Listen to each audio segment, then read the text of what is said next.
Hablemos de lo más actual. ¿Cuál es la situación de salud de su hermano Martín en este momento?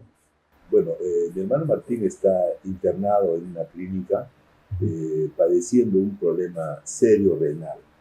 Ya, un problema que se inicia los primeros días de enero, cuando estaba en Bagadí, donde está recluido, y lamentablemente el personal médico, tanto del INPE como del MINSA, no le dieron la atención requerida y se fue agravando su tema hasta el día 20, hace 2 días atrás o 3 atrás, donde ya su situación empeoró mucho y a partir de unos exámenes médicos que le tomaron el día 12, o sea, 8 días después, recién se toma conciencia de la gravedad y fue sometido al día siguiente, el miércoles 21, a una operación de riñón derecho. Ese riñón no estaba dentro del esquema médico de Martín anterior, porque siempre su preocupación era el riñón izquierdo, que hace unos años ya atrás ya venía generando cada 2 años, 3 años, algún problema de creación de cálculos.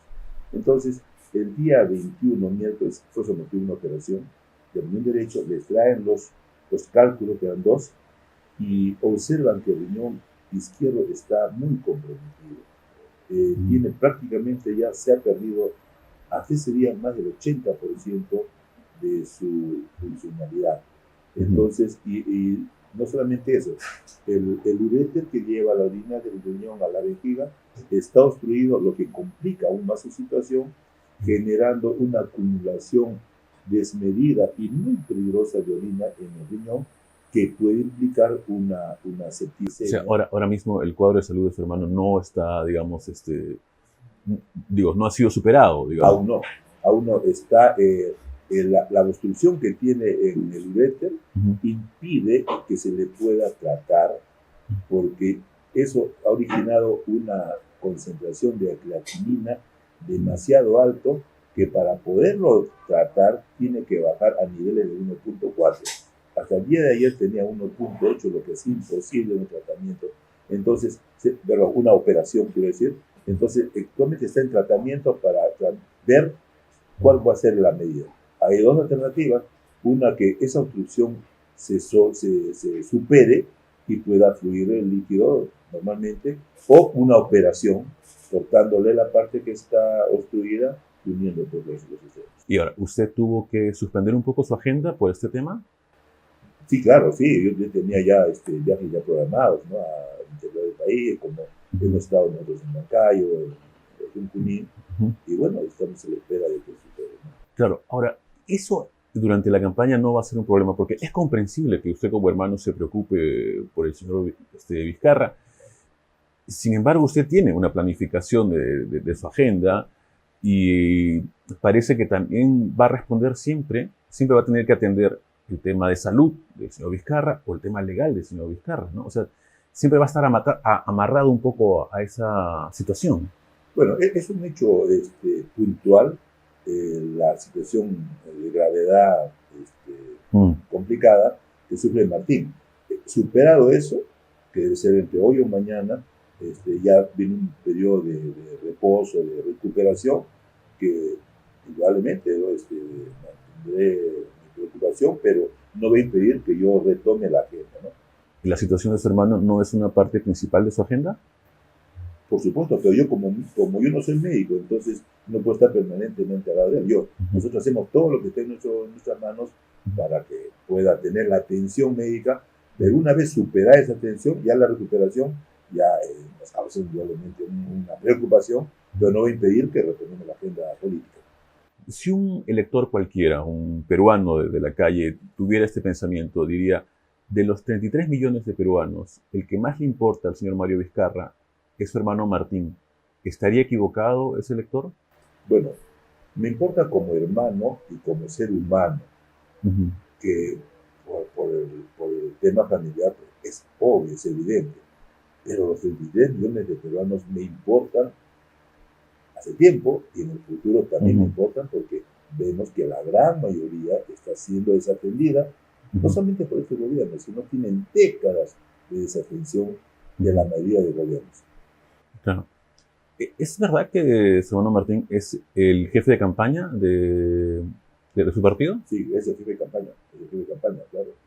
Ya. Claro. Y digamos, en esta situación de salud, ¿va a poder cumplir con ese trabajo? Bueno, estos días que está pues, ya internado en una clínica, realmente hay un alto en sus labores, pero cuando ha estado en Barbadío, en Ujú. el penal, indudablemente hemos seguido coordinando. Yo lo visito con la frecuencia que permite la norma y evidentemente también a través de personas que pueden ingresar, ¿no? Ahora, ¿es posible que él pueda hacer ese trabajo de jefe de campaña incluso en el penal? ¿O más bien lo han contratado, digamos, un poco para decirle al Poder Judicial que tiene arraigo e intenten que se le dé la libertad? Mire, veamos un tema sencillo. Mm, El trabajo remoto está cada día más en mm, moda. Entonces, ¿por qué no pensar un estratega? Martín, como jefe de campaña, él no ve la parte netamente operativa, el tamaño de la pancarta, no mm, ve, él ve temas estratégicos que por su experiencia, ¿no? Y conocimiento del tema bien puede hacer esa labor, ujú. aunque no físicamente no esté permanentemente con nosotros. Es un trabajo remoto. Claro, pero digamos también le sirve en términos legales, ¿no? O sea, digamos, puede demostrar que tiene un trabajo permanente y por lo tanto puede optar por salir libre, digamos. Claro, pero ese trabajo no data desde el 26 de noviembre que fue recluido. Mm, No, data de meses atrás. O sea, no se ha buscado no se ha forzado un trabajo para justificar una actividad. Ya meses atrás, nosotros tenemos 4 años de ujú. fundado y en estos últimos meses ya iniciamos una campaña política y Martín es nuestro jefe de campaña. ¿Y el partido le paga Claro, se le un paga, sueldo por eso? claro, se le paga. Vaya, Claro, vaya, vaya. claro, sí. Ahora, ¿alguna vez dijo que, perdón, el presidente Vizcarra dijo que si usted saliera elegido y él fuera vicepresidente, él trataría de ver el tema de seguridad ciudadana, nombrando una comisión, ¿no? de gente experta para hacerse cargo del asunto? ¿Eso sigue en pie?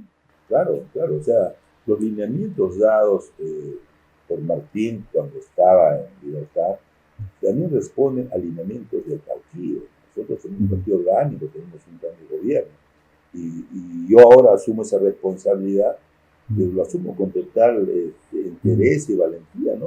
A pesar de que haya sido un poco inesperado por razones obvias, pero yo he tenido respaldo de las bases del partido, de los dirigentes del partido, que permiten estar en esta situación, y yo no me chupo, yo no me corro, así que estoy ahí. No, no, claro, yo le preguntaba puntualmente sobre la intención de su hermano de trabajar en el tema de la seguridad ciudadana, si eso se mantiene, porque va a ser extraño, ¿no? Que una persona que está recluida en un penal trabaje el tema de la seguridad ciudadana para todo el país. Claro, pero como le digo, él es jefe de campaña. Las acciones Eh, directas de seguridad ciudadana corresponden a nosotros. no, pero él manifestó su intención de trabajar en el tema de seguridad ciudadana si usted salía elegido y él obviamente era vicepresidente. Claro. ¿Eso ya no Sí. se mantiene o sí? No, por supuesto que se mantiene, claro que sí.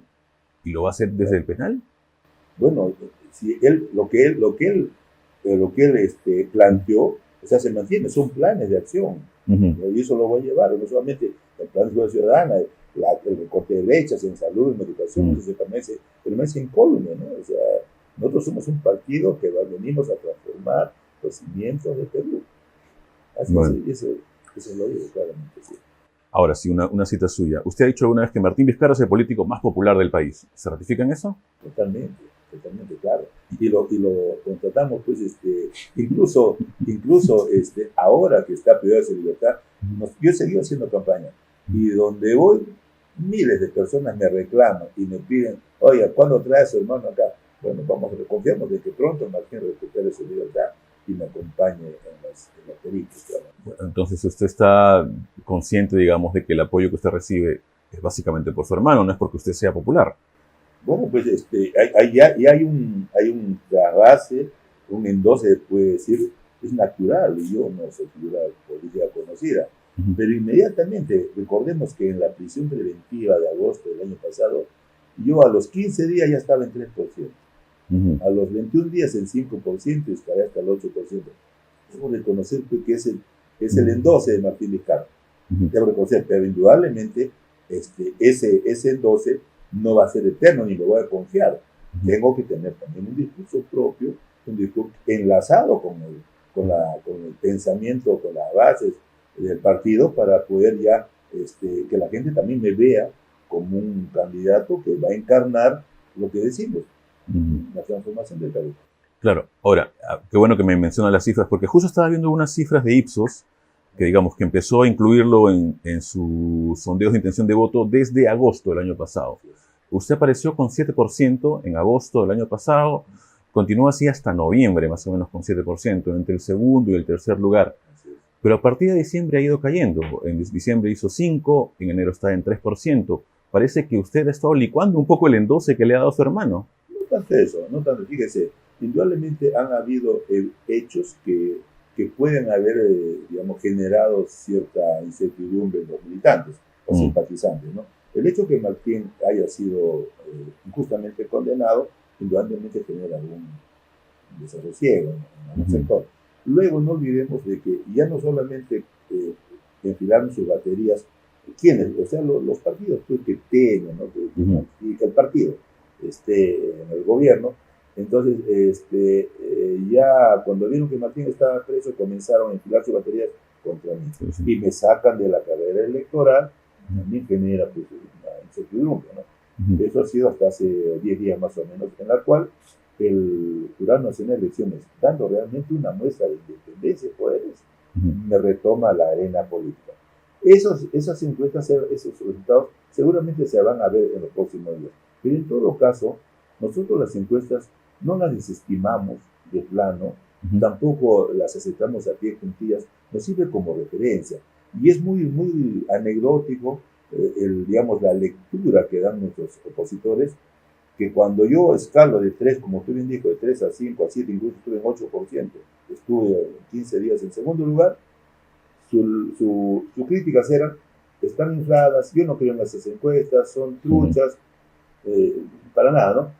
Y cuando las encuestadoras me dicen que he bajado unos puntos, ya se desinflaron, ¿no ven? Él no era para estar en ese lugar. ¿En qué quedamos? O sea, ¿creen las encuestas o no creen encuestas? Para nosotros la mejor encuesta es la que hacemos diariamente o continuamente visitando el Perú. Eso para nosotros es el mayor tema. ¿Ustedes tienen encuestas propias? Sí, claro, tenemos encuestas propias, sí. ¿Y cómo les va en esas encuestas? No, son entidades que nos apoyan a nosotros. Pero ¿cómo les va? Digamos, ¿están bien posicionados en esas encuestas internas? Claro.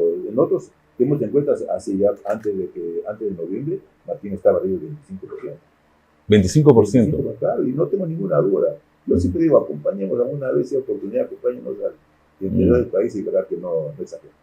Sí, claro, pero siempre serán pues las cifras de su hermano, no suyas, ¿no? Bueno, y usted es el candidato. Como le digo, por ese 25% yo capté el 8%. ¿No? Si no estaría igual el 25 con él. Y ahora está en 3. El tema, bueno, ese 3 yo pues, lo tomo con tranquilidad, ¿no? No me desespera, yo sigo caminando el Perú y sigo llevándole el mensaje de esperanza a todo el Perú.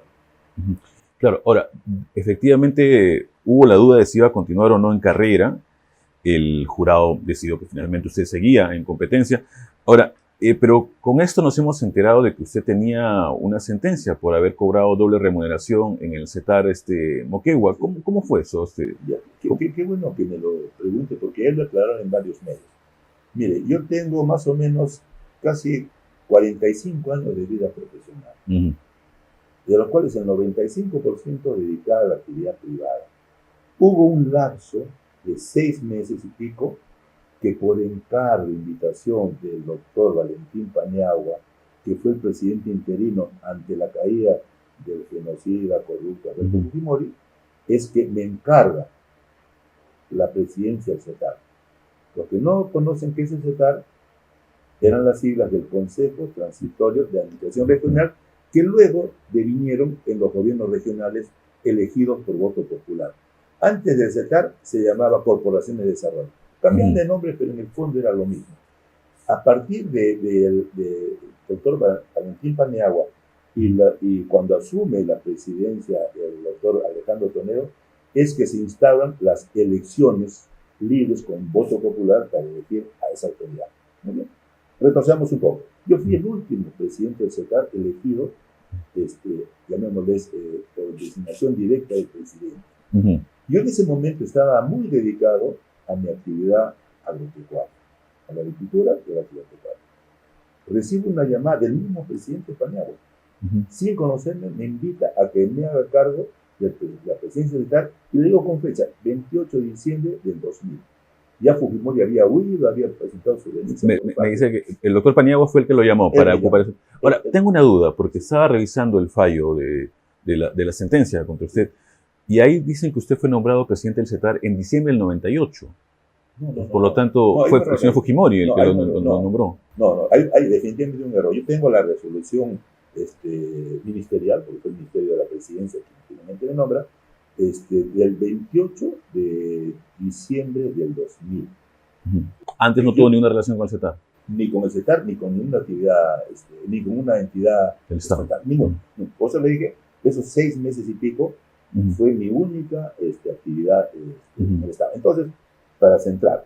Entonces, bueno, yo acepto, después de algunas conversaciones, y cuando ya me hago cargo el 1 de enero del 2001, llega el fin de mes y me dice, el señor Vizcarra, estas son sus remuneraciones. Las remuneraciones están divididas en dos. Una en planilla, que estaba, recuerdo muy claro, 1.800 horas. Sujeta a descuentos, vacaciones, etc., ¿no? Y como años atrás ya se había determinado el congelamiento de sueldos y salarios, porque era una locura, se aumentaban los sueldos, que era una barbaridad. Entonces, no sé en qué año, no recuerdo en qué año, dijeron, no hay forma de incremento de sueldos y salarios para el sector público. Los años pasaron, llegó un momento de inflación, entonces una manera, digamos, de compensar esa prohibición, sobre todo para cargos de cierta importancia, como era el caso del CETAR, el Estado peruano hace un convenio con el PNUD, entidad directamente ligada a las Naciones Unidas. ¿Por eso? Entonces, ese convenio decía claramente que para funcionarios de cierto nivel había un bono de productividad. Ese bono lo recibieron la época, no sé de qué año del fujimorismo, y los siguientes años también, tanto de Paniagua, que estuvo como 8 meses, como algún tiempo después cuando... Esa es la doble remuneración.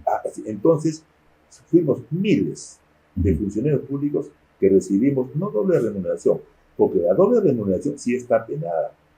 O sea... No, entiendo, a eso le llaman la doble remuneración. Entonces, no son 2 sueldos, porque los únicos que pueden recibir 2 sueldos son los profesores, por ley, ¿ya? En este caso, 1.800 soles en planilla, y yo recibía $2.000 a través de un convenio que fue firmado, me depositaban en mi cuenta, yo firmaba los recibos todos los meses, ¿ya? Entonces, de alguna manera compensaba el tema de ingresos. Entonces, cuando termino mi gestión, por razones que se dieron, alguien enjuicia a algunos funcionarios que me antecedieron, que sí fueron del fujimorismo, porque había una rivalidad política. Y yo volví a mi actividad privada, normal. 3 años después, resulta que a mí también la Procuraduría me incluye en la investigación, junto con los 2 exfuncionarios que me antecedieron, que sí eran de fujimorismo. Y me incluyen, y fuimos 3 personas que nos procesaron, que dura del 2003 al 2005. Ahora, si, digamos, tiene claro que esto fue un tema legal, ¿por qué no impugnó la sentencia? ¿Por qué? Porque yo, como le digo, mi actividad siempre ha sido todo privado, y cuando yo estaba seguro, se lo digo, de que yo iba a salir absuelto, porque mi abogado estaba sumamente seguro, porque yo consulté con otros. Recordemos de que tuvimos por lo menos 2 reuniones en Palacio de Gobierno con colegas, ya me molesta, gente del CETAR de todo el Perú. Y cuando me acusan, yo comencé a llamar a las personas, yo le digo, me están denunciando por eso. Es una locura, me dice. Con abogados es una locura, ¿por qué? Porque no es doble remuneración, no es un delito. Yo dejé pasar, yo totalmente integrado a la actividad privada, dejé pasar, y finalmente, fue una decadencia mía, lo reconozco, termino sentenciado. No apelé porque no tuve cárcel efectiva, me condenan a 4 años de impedimento de ser cargo público, Y para mí yo no tenía la menor intención de volver a la actividad estatal. Entonces, hasta hoy. Hasta hoy. 25 años después, o 20 años después. Entonces, en ese momento, ya yo no apelo, pero uno de los tres que nos involucran sí apela porque sus razones tendrá. Apela y en segunda instancia es declarado inocente. Repito, no ha habido ningún funcionario de los miles de funcionarios que recibíamos el bono de productividad que haya sido denunciado, acusado y sentenciado por ese caso. Bueno, qué raro, un poco rara su actitud, ¿no? O sea, si usted se considera inocente, digamos, no pelear esa inocencia. Pero como le digo, o sea, son decisiones que uno las toma, que ya visto en perspectiva, pues, si a mí no me afectaba, no tenía una condena firme, 4 años de impedimento, es más, se lo comento como broma. Yo pedía, pues póngame 20 años de impedimento. Sí, después lo escucho. No, 20 años. O sea, fui tan decepcionado, salí tan molesto. Yo económicamente dejé mi trabajo próspero que tenía en ese momento. Descuidé, mis hijas tenían 4 y 5 años, le robé mucho tiempo a esa edad, a 2 niñas que tenía en ese entonces, para luego salir denunciado por haber cobrado del sueldo. Lo único que yo quería es no ver más al sector público. Bueno. Quien creyera que años después, esto es otra situación. Sí, pues. Ahora, hablemos un poquito de algunas declaraciones que usted ha dado que han llamado la atención. ¿Ya tiene claras sus ideas sobre la legalización de las drogas y sobre los probables indultos a los presidentes que han sido condenados? Porque en ambos casos usted ha tenido que retroceder. Sí, lo tengo claro. En realidad, el tema de las drogas fue una opinión, en ese entonces personal.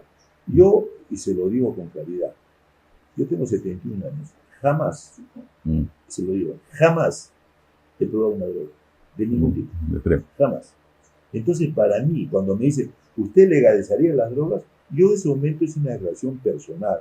Y yo jamás me han llamado la atención por formación familiar, por estudio, por claridad. He visto muchas personas que se han degenerado a nivel de parias consumiendo drogas. Y yo nunca las Ahora, pero tengo esta curiosidad. Si usted dice que es una declaración a título personal, ¿quiere decir que su opinión personal difiere de lo que piensa el partido? No, en ese entonces yo incluso no terminé de explicar, lo digo ahora, para mí es irrelevante si son legales o no legales. Me equivoqué. Explíqueme eso. A ver, ¿por qué? Porque yo como persona jamás, y muchos en torno mío, jamás se han preocupado si es legal o ilegal, porque sabemos claramente que eso simplemente te lleva a la ruina. Pero lógicamente ya visto en un contexto nacional donde vemos pues el daño terrible que hacen las drogas, es cuando yo digo, oye, si hablé como persona pues, no es o dijo lo primero que se le ocurrió en realidad. No, motivado por mi tema personal, y también, ¿saben qué? También yo por cultura, por conocimiento, el tema de la droga y de las drogas no solamente afecta a quien la consume. Hay toda una serie de criminalidades llevadas al sicariato, prostitución, trata de niños, que eso lleva justamente, digamos, en la forma en que son tratadas este flagelo. Han habido ejemplos en Portugal, en Suiza, donde se ha intentado no legalizar abiertamente, sino regular el consumo de drogas, han tenido efectos iniciales positivos. Bajó el consumo de las drogas, ya no había esa criminalidad. Después han vuelto a la normalidad. El tema final es un tema muy complejo que debe ser analizado por personas entendidas. Se pasó de progresista con esa declaración. Por personas entendidas finalmente, ¿no? Que puedan llegar a un consenso de ver si se puede desregular algún tipo de drogas. Yo me dedico a ese tema porque tiene que ser puesto en manos de profesionales. Claro, ahora, y en el tema de los indultos lo tiene claro porque, digamos, usted decía, indultamos a todos, incluso a Toledo, que tiene esta grave responsabilidad por haber recibido dinero de Odebrecht. Sí, eso estaba motivado por un concepto que tenía algo más de personas como los expresidentes. El Perú, desde hace décadas, no avanza, dentro de otras razones, por una separación, un odio que tenemos entre peruanos. Aquel que difiere de un grupo, terruco, caviar, comunista. Si el otro lado difiere, DBA, exportador, y eso llevamos décadas, y eso no nos permite avanzar.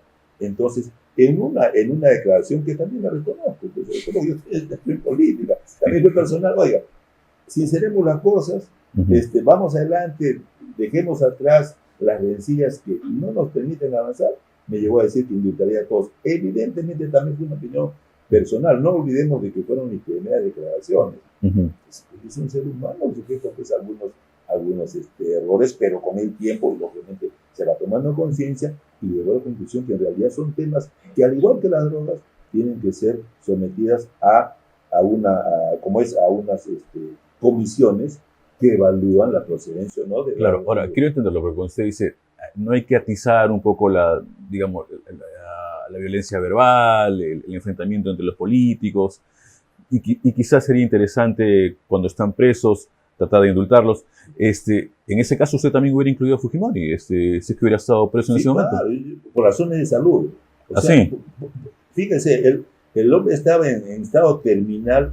¿Qué más da donde fallezca? Y el señor ya ni siquiera tenía conciencia de dónde estaba. Repito, finalmente iba a ser una evaluación de una comisión y la comisión iba a determinar. Y eso me ratifico. Yo me someto a las comisiones que son los entendidos de la viabilidad o no de un indulto, sea quien sea. Terminemos con unas cuantas preguntas sobre su hermano. ¿Cuál considera usted que fue el máximo logro de don Martín Vizcarra? Bueno, el llevar la pandemia, una crisis médica mundial, a pesar de algunos cuestionamientos que se le hacen, la llevó muy bien. Y tan es así de que cuando uno recorre el Perú... O sea, a pesar de haber participado en un ensayo clínico sin anunciarle a nada al país. Eso no le hizo ningún daño al país, finalmente. No es ningún daño. Eso puede ser de que es un error, debió decir, es normal, pero eso significó inocularse un ensayo, hizo que la pandemia crezca, no tiene nada que ver, es un tema, sí, debió decirlo. Error, correcto. Pero eso no quita ni suma ni resta al manejo de la pandemia, ¿correcto? Ahora, el hecho de los bonos, Martín tuvo que enfrentarse con muchas personas en su gabinete para lograr que se destinen los bonos que finalmente salvaron muchísimas vidas. Y nosotros cuando recorremos el Perú, una cosa que más recuerda a la gente más humilde, lo que vivimos aquí en Lima y no salimos mucho, no nos damos cuenta realmente de lo que significó.